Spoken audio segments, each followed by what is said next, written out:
Hola, ¿qué tal? Mi nombre es Erika González Domínguez, pertenezco a la Escuela Superior de Huejutla y el tema que vamos a tratar hoy es el sistema del complemento, parte de la materia de inmunología.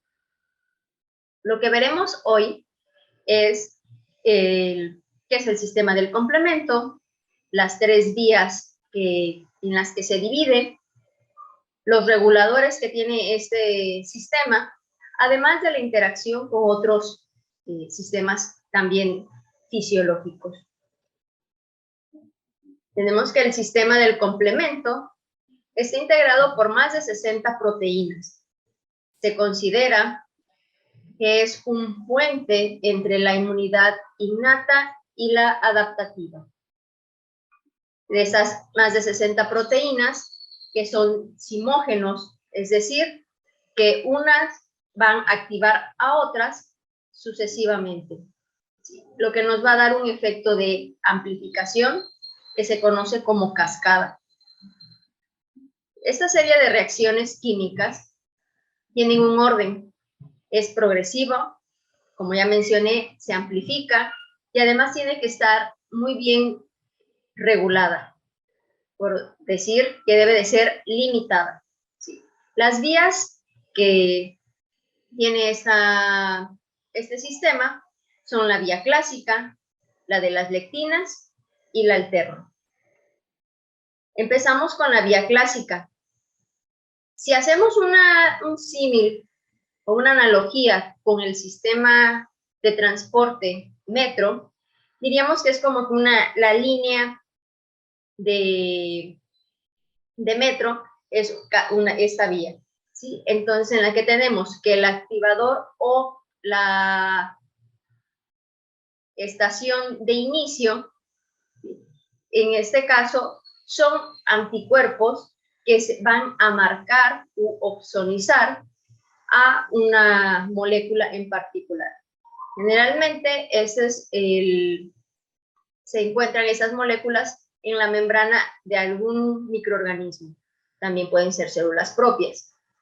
Tenemos que sería la IgM, que es pentamérica, y la IgG monomérica, ¿sí? Para la IgG, dado que es un monómero, se necesitan al menos 2 moléculas de estos anticuerpos.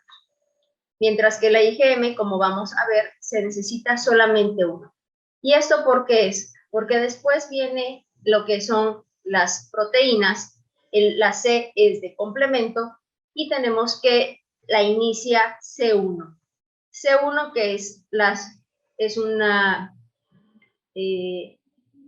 es multisubunitaria esta proteína, y tenemos una parte que es C1Q, la cual necesita al menos dos fracciones constantes de las moléculas de inmunoglobulina. Diríamos que si vemos así que esta es como una Y, pues sería esta base, es la región constante y es la que requiere esta proteína C1Q para poder anclarse. Después, esto va a permitir que tenga un cambio conformacional y que se puedan asociar 2 moléculas de C1R. A su vez, van a activarse y permitir que C1S también se una a este complejo. Una vez que están estas 3 unidas y activadas, como ya recordamos que una activa a otra, van a activar a lo que es C4, esta proteína C4, que si bien es la única que está en desorden, si contamos que va de 1, 2, 3 y 4 y 5, entonces 4 se mete en este punto. ¿Sí? Entonces, el complejo C1, que está constituido por C1Q, 2C1R y 2C1S, van a activar a C4. Lo que sería es que van a fraccionarla o cortarla, y tenemos que C4 se va a romper en C4b y C4a. La fracción A son las partes más pequeñas de las moléculas y la parte, la B, la subunidad B, son las que van a ser la parte más grande y que generalmente se quedan ancladas en la membrana de la célula en la que se encuentra activada. Entonces tenemos así que C4b permanece en la membrana, mientras C4a se va a la fase líquida. Después, una vez que C4b ya está activo, entonces puede cortar a C2, que sucede lo mismo. Va a fragmentar en C2A y C2b. C2b se queda en la membrana, C2A en la fase fluida. Ahora, C4b, C2b, se le conoce como convertasa de C3. ¿Eso qué quiere decir? Que ahora estos dos tienen que estar activos y juntos para poder ahora romper lo que sería AC3. ¿Sí? Y vamos viendo aquí en como si en la línea fuera avanzando el metro. ¿Sí? Entonces C3 sucede lo mismo. Tenemos C3A, C3B. C3B va a quedar anclada en la membrana y C3A se va a ir a la parte fluida. Después, digamos que hasta este momento se podría considerar que hasta ahí terminaría, de cierto modo, la vía clásica. Pero en realidad es un continuo donde va ahora a entroncar con lo que se conoce como la fase lítica. ¿Sí? Que entonces esa C4b, C2b y C3b ahora van a ser, se llaman la convertasa de C5. C5 es otra proteína, la cual va a ser también cortada y tenemos la misma situación. C5b se queda en la membrana y C5a en la fase líquida. Después, el siguiente sería la proteína C6, C7, C8, C9, pero esos C9 son varias moléculas, es un multímero de C9, lo que va a formar un poro, ¿sí? En la membrana y va a causar la lisis celular.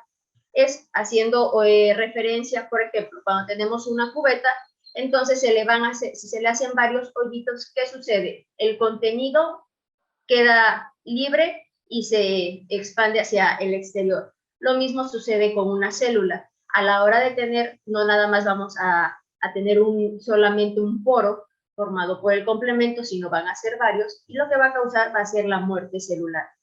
Tenemos en cuenta que en este caso, el complemento en este punto causa la muerte celular por un daño físico, no por un daño enzimático, ¿sí? Ahora, tenemos que todos los productos que se generaron, estos fragmentos, son considerados, tienen otras funciones, no nada más es en este punto sobre la membrana de esa célula. También tenemos que va a hacer las opsoninas, van a servir para marcar y que otras células del sistema inmune permitan encontrar a esas células que están dañadas y poderlas fagocitar, o sea, comerlas. En caso de que sea un microorganismo, es una forma de limpiar o de quitar del camino a estos microorganismos. Mientras que también si es una célula propia, pues también esa es otra forma para poder quitar esas células senescentes. ¿Sí? Entonces llamamos a los que son los fagocitos, los que tienen la principal función de estos son los macrófagos, también lo hacen los neutrófilos. Por otro lado, las fracciones C4A, C3A y C5A en ese orden va en orden ascendente su función o sus propiedades de anafilotoxina. Lo que van a hacer es que vayan a generar al final una contracción muscular también, ¿sí? Y la C2A, lo que tenemos que es una procinina. Lo que va a hacer, su nombre lo dice, pro va antes de lo que sería una cinina, y se va para activar a la cascada que tiene el mismo nombre, que vamos a ver más adelante, que es donde está la interacción con los otros sistemas. Vemos la siguiente vía, que es la vía de las lectinas, la cual, si lo tomamos otra vez como lo de la línea del metro, es la más reciente, ¿sí? Es la más la que se acaba de descubrir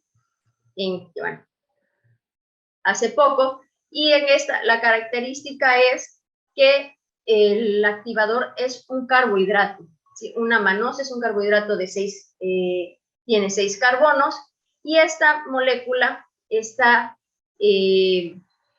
las bacterias, muchas de las bacterias tienen polisacáridos, o sea, muchas moléculas de manosa unidas, ¿sí? Entonces, eso es una señal para que se active el complemento por esta vía.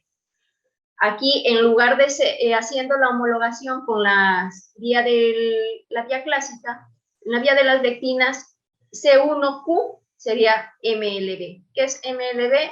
Es una lectina que se une a manosa, ¿sí? Entonces, aquí la clave es este carbohidrato.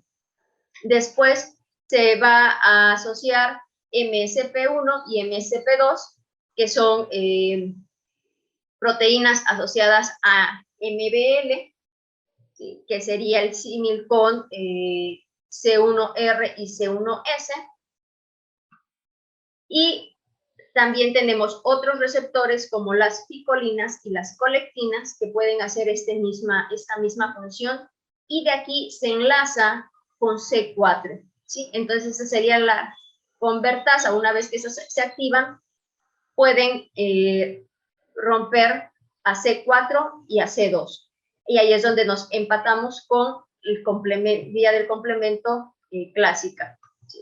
Y tenemos lo mismo, se activa C4, C2, C3, las fases más pequeñas están en la fase líquida, mientras que las fracciones B, quedan ancladas en la membrana. C5, C6, C7, tenemos todo el mismo complejo hasta que se produce la lisis de las células. Y pues llevamos otra vez lo mismo, la función de opsoninas, de anafilotoxina y de procinina. Por último, la tercera vía, que se llama alterna, sería, en el caso de la línea del metro, sería la primera línea que filogenéticamente que está, es la ancestral, o sea, la más viejita, ¿sí? Aunque se descubrió después. Entonces, en este caso, lo que tenemos, el activador, son las membranas de un parásito, incluso de una célula propia, pudiera ser. En este caso, C3, esta proteína, se puede hidrolizar, o sea, activar en plasma, o sea, en circulación. Entonces, estamos diciendo que estaría una especie de activación e inactivación ahí mismo para tratar de controlar esta vía. Entonces, tenemos que C3 se va a activar por la presencia en las membranas de algunos microorganismos, también en las propias, si es que están dañadas y no tienen sistemas de inhibición, que vamos a ver más adelante, y cómo controlar a estas vías del complemento.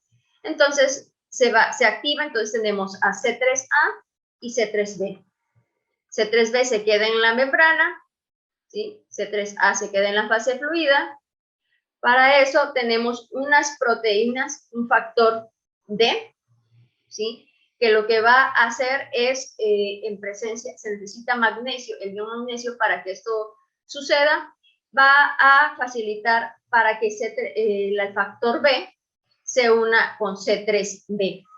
Y el factor P lo que va a hacer es estabilizar, ¿sí? Entonces tendríamos que C3B también se corta, tenemos que BB se queda en la membrana, D ayuda a que se junten, y tenemos entonces ahora la convertasa de C3. En este caso, esta convertasa de C3 sería como que la inicial. Entonces tendríamos que más C3 se fragmentaría, ¿sí? Y lo mismo, C3B se queda en la membrana, C3A en la fase fluida. Después tenemos que C3B, BB, C3B es la convertasa de C5, ¿sí? Que es donde entronca con las otras vías, ¿sí? Que sería la fase lítica. Corta a C5A, C5B, lo mismo, C5A se queda en la fase líquida, C5B en la membrana. ¿Sí? Y así sucesivamente tenemos el ataque a la membrana, ¿sí? Este complejo que va de C5, C6, C7, C8 y multímeros de C9 es el complejo de ataque a la membrana y es el que va a formar ese poro en la célula donde se una. ¿Sí? Ahora, aquí dirán, bueno, hubo mucho C3, sí, aquí es donde puede ser que se forma esta alza de amplificación por el hecho de que cuando haya C3 libre puede también aumentar la fase, la vía clásica del complemento. Ahora, ¿cómo vamos a regular esto? ¿Se dan cuenta? Es muy importante este sistema, el cual si se activa sobre una célula propia, entonces vamos a tener un daño tisular, ¿sí? Entonces, tenemos que de estas tres vías, por el lado de la vía clásica, tenemos a la molécula C1 inhibidor, o inhibidor de C1, el cual lo que va a hacer es que se disocie este multímero, ¿sí? C4BP, que es la proteína que se une a C4, como su nombre lo dice, la va a bloquear, ¿sí? Entonces aquí estaríamos también inhibiendo ya de aquí en adelante las dos vías, lectina y clásica. Por el lado de la alterna, en la parte inicial, vamos a tener lo que es el factor H y el factor I. Este factor H lo que va a hacer es que se disocie BB y va a hacer que el factor I lo inactive, lo degrade. ¿Sí? También hay otras moléculas como DAF, que es el factor acelerado de decaimiento, CR1, que es el receptor de complemento 1, ¿sí? MCP, tenemos todas estas proteínas que van a estar impidiendo a nivel de C3 que se active, ¿sí? Ya sea disociándolo o permitiendo que de esta forma, por ejemplo, si una célula tiene una célula fagocítica, va a poder también reconocer que está C3b, por ejemplo, y con eso va y favorece que se coman a esa célula. También tenemos otra, la proteína S. Esta lo que hace es que el complejo que se formó con C5b, C6 y C7, de repente pueden zafarse o salirse de la membrana y estar en una forma soluble. Entonces, en plasma, la proteína S lo que va a hacer es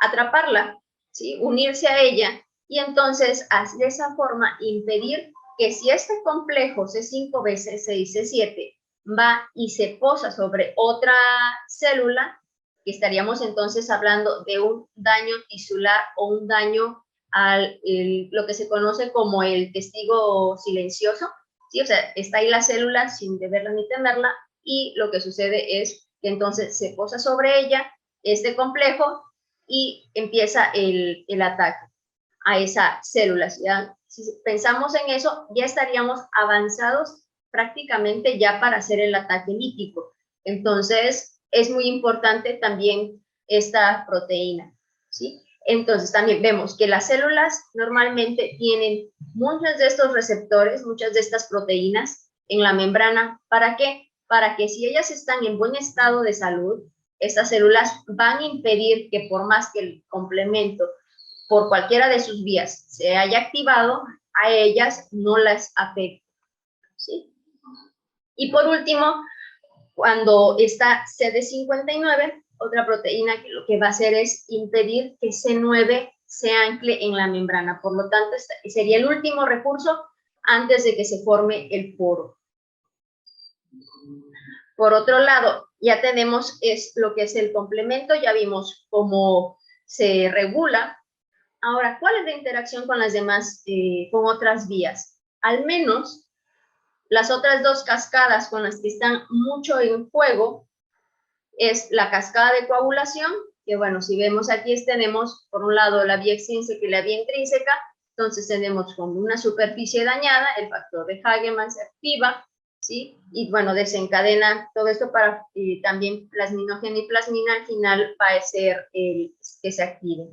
Aquí tenemos también blasiminas, como habíamos mencionado antes, en este caso va la precalicreína, se activa a calicreína y el cininógeno de alto peso molecular se forma a bradicidina, ¿sí? Se rompe y va formando esto. Aquí cómo empieza la interacción, pues tanto por las moléculas del complemento, ya sea que activen a la cascada de coagulación a la altura de protrombina para formar trombina, ¿sí? También a la altura del factor 13, ¿sí? Que va a hacer que esto todavía se haga un loop todavía más grande, ¿sí? A nivel de C8, también C8, C7 van a favorecer todo el complejo de C5b, C6, C7 a lo que sería la activación en el factor tisular. Por otro lado, ahora la cascada de coagulación afectaría también, activaría al complemento. En este caso es a través del factor 12 activado, se empezaría la vía clásica.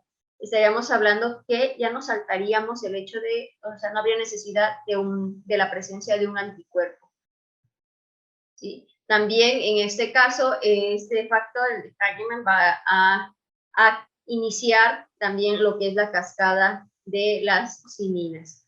Ahora vamos del otro lado. Ahora las cininas, ¿cómo responden o cómo podrían activar a las otras dos cascadas? La calicreína a su vez va a favorecer la activación del factor 12, actuaría a nivel del C3 y C3b, ¿sí? Y cuando ya se activa también al plasminógeno y la plasmina a su vez va a favorecer la activación del factor 1 de la coagulación. Y también al inicio del complemento y a nivel de C3 también lo va a hacer y de C5. Entonces tenemos que este es todo una comunicación entre varios sistemas. Entonces, si se desencadena la coagulación, también nos estaría activando complemento. Si el complemento se activa, también estaría favoreciendo una coagulación. ¿Sí? Si lo vemos un poquito más en cuanto a fisiología o fisiológicamente, ¿qué es lo que vemos luego en muchas patologías? Si hay una infección, puede haber formación de coágulos, ¿sí? Hay problemas a nivel hay dolor, en este caso las cininas son los que lo van a favorecer, hay edema, ¿sí? Todo eso está regulado por todas estas, al menos estos tres sistemas y todavía otros más. A manera de resumen, tenemos que los activadores son las inmunoglobulinas, la manosa, la superficie celular, el complejo de ataque a la membrana, que tenemos que sería la fase lítica, empieza con C5 y termina con el multímero de C9. Tenemos diferentes inhibidores que afecten tanto cada una de las vías del complemento. Además de su interacción, vimos la interacción con cascada de cininas y con la cascada de coagulación. Es todo por esta sesión. Nos vemos en la próxima. Gracias. Este video es presentado por el Sistema Ciencia Garza Educativa de la Universidad Autónoma del Estado de Hidalgo.